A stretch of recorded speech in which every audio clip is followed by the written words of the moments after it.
जय मसीह की सभी को प्रभु बहुत आशीष दे। अगर आपकी लाइफ में कोई भी युद्ध है, तो उस युद्ध को आपको कैसे जीतना है? किस तरीके से आप अपनी ज़िंदगी के हर एक युद्धों को जीत सकते हैं?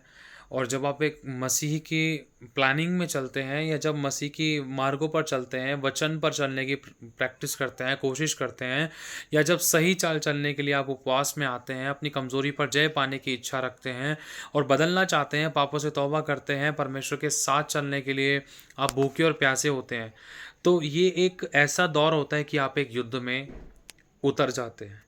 ये सच में एक युद्ध होता है। जब आप परमेश्वर की सेवा में खड़े हो गए, या जब आप सेवा कर रहे हो, या जब आप सेवा के लिए चुने गए, या जब आप सेवा के लिए अलग किए गए, या आपने चर्च में कोई सेवा करना शुरू किया, या आप सुसमाचार सुनाना शुरू कर रहे हो, या आप उपवास में आ रहे हो, या आप अपना प्रार्थना का जीवन बढ़ा रहे हो, आप किसी के लिए किसी की खेती सींच रहे हो प्रार्थना करके, तो इस समय आप एक युद्ध में आ गए हो।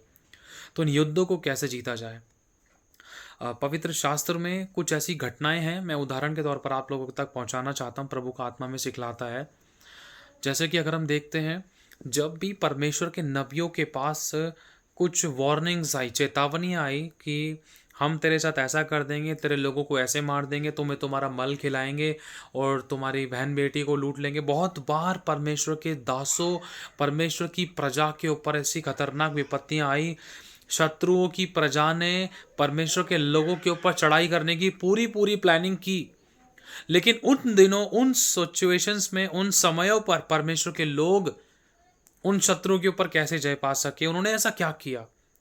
अगर हम परमेश्वर के लोगों के विषय में पढ़ते हैं, समझते हैं इस बात को, जिसका एक छोटा सा हिंट हमें नए नियम में मत्ती की पुस्तक शायद 5वें अध्याय में मिलता है, कि 5वें 6ठे अध्याय के आसपास में अगर हम ध्यान से देखते हैं, यदि तू प्रार्थना करे तो अपने द्वार को बंद कर, गुप्त में जो तुझे देखता है वो तुझे प्रतिफल देगा, अपने पिता से प्रार्थना कर, है ना?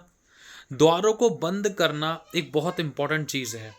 उस समय अगर हम देखते हैं यहोशू के बारे में, अगर हम देखते हैं, जब यहोशू एक युद्ध हारा, वो एक युद्ध में था और उसको पता है कि मैं एक युद्ध में हूं, जब वो एक युद्ध हारा, उसको अफसोस हुआ। उसने यहोवा से बात की और इस तरीके से बात की कि यहोवा ने उसको उत्तर दिया। उसका कनेक्शन यहोवा के साथ इस तरीके से था।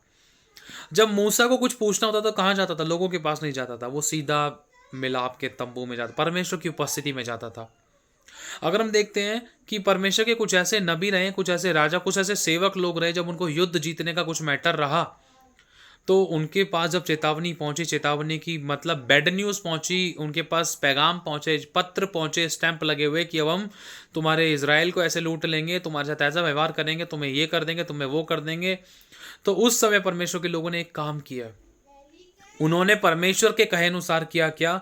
वो परमेश्वर के पास, अगर हम देखते हैं शायद राजा हिजकिय्याह के बारे में, जो कुछ भी शत्रुओं ने सामने से कहा था, उस चीज को लेकर उसने अपनी जिंदगी में उसका कोई गलत डिसीजन ना लेकर, ना ही दूसरों के प्रति गलत डिसीजन लेकर, कोई गलत चुनाव नहीं किया, कोई गलत उसने कदम नहीं उठाया, वरन जैसा शत्रुओं ने कहा था उन बातों को जाकर सीधा परमेश्वर को बोल दिया।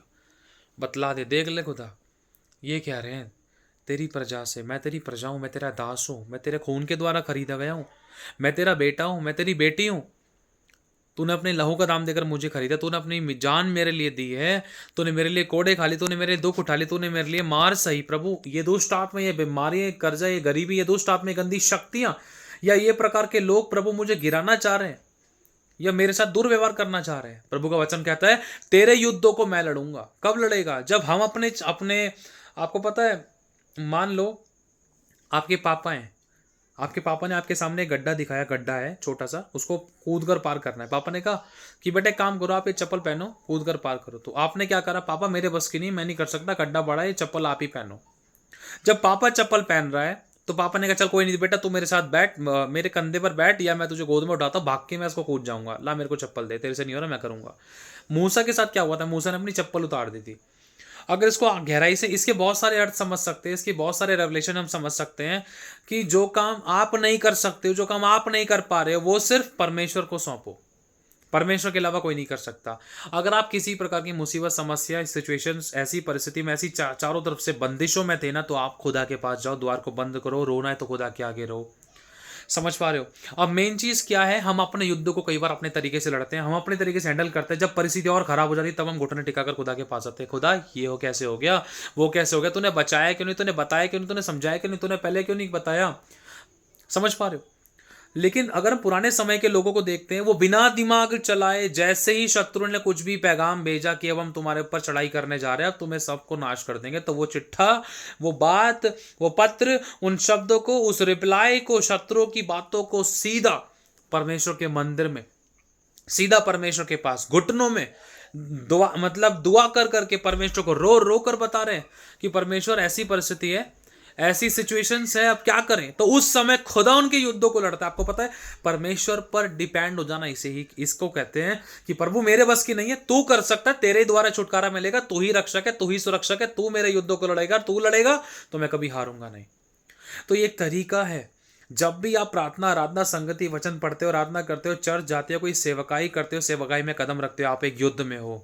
और जब आप एक युद्ध में आते हो तो इसका मतलब ध्यान रखना, शैतान अपने हथियारों को एक विश्वासी को गिराने के लिए यूज करता है।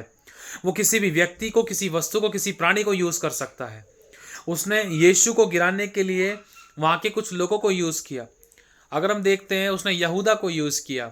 अगर हम देखते हैं, शिमशोन को गिराने के लिए एक स्त्री का यूज किया गया, और हवा को गिराने के लिए एक फल का यूज किया गया। वस्तु को, व्यक्ति को, प्राणी को, शैतान तीनों को यूज कर लेता है एक विश्वासी को भटकाने, गिराने और अधोलोक नरक ले जाने के लिए।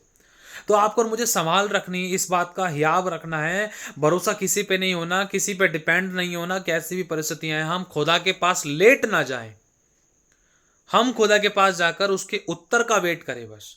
प्रभु देख, ऐसी ऐसी बात हुई है। अगर कोई हमारा मनुष्य शत्रु है, पहली बात तो शत्रु होना नहीं चाहिए। अगर कोई व्यक्ति हमें अपना शत्रु मानता है तो हम उसके उसके लिए दुआ करें, प्रभु उसकी बंद बुद्धि खोल, मेरा सर ऊंचा कर मेरे शत्रु के बीच, जो मुझे अपना शत्रु मानते हैं। आप मांगो अपने बाप से, लेकिन आप ये मत मांगो कि उसका नाश कर दे, उस मनुष्य का नाश कर दे, एक्सीडेंट ये वो नहीं।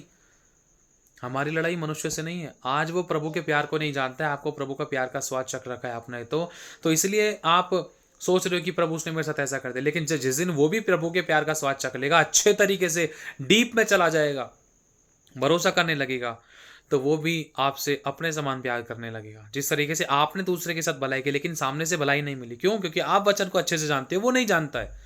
तो आपको अपने युद्धों को परमेश्वर को देना है। अगर हम देखते हैं, गिदौन को देखें, या अगर हम देखते हैं यहोशापात को देखें, इन्होंने अपने युद्धों को यहोवा को दिया। यहोवा को देने का मतलब यह है कि यहोवा के अनुसार करना। जब इन्होंने यहोवा के अनुसार किया तो एक भी बंदे का घात नहीं कर सके शत्रु। Hallelujah.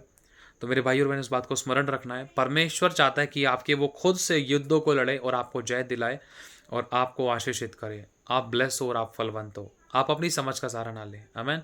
God bless you so much. खुदा सभी को आशीष दे।